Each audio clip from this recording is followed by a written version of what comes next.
Let's bring in Arizona Congressman Raul Grijalva. We hear dire warnings about ISIS from Secretary of State John Kerry and Defense Secretary Chuck Hagel, yet President Obama said Friday that at a fundraiser, quote, "I promise you things are much less dangerous now than they were 20 years ago, 25 years ago, even 30 years ago." So which one is it?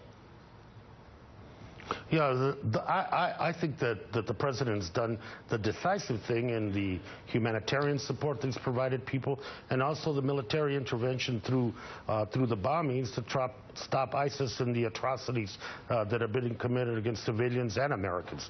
The next step is the plan that's being developed. And I think that being deliberate doesn't mean that you're not doing anything. If we know anything from history, a unilateral action, as we did in Iraq, put us in a quagmire for a decade plus.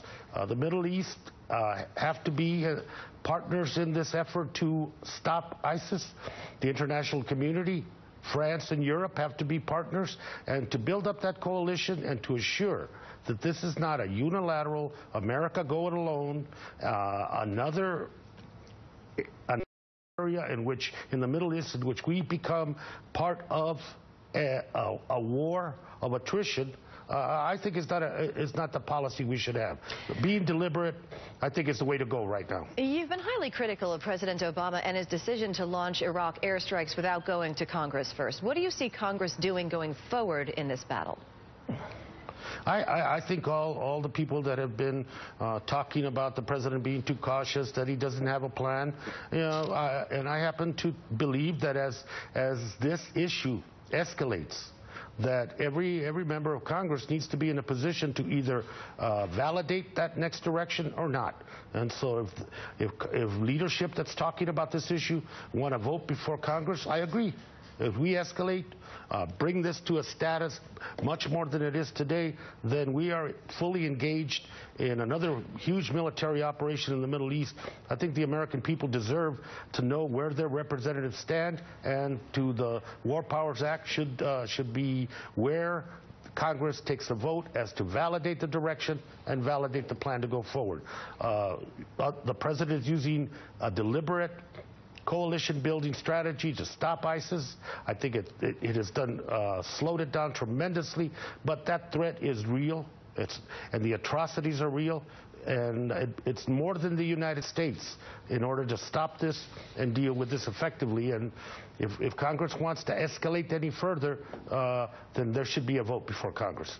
Let's turn to immigration. Reports today suggest a lack of consensus inside the White House on what to do with millions of undocumented immigrants. You are a member of the Hispanic caucus, so what are the good options here for the president?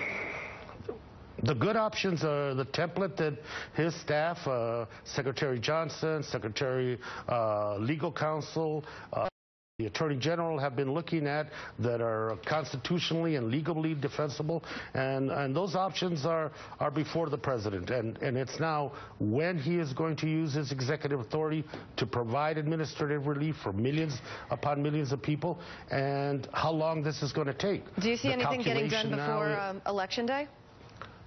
I would hope so.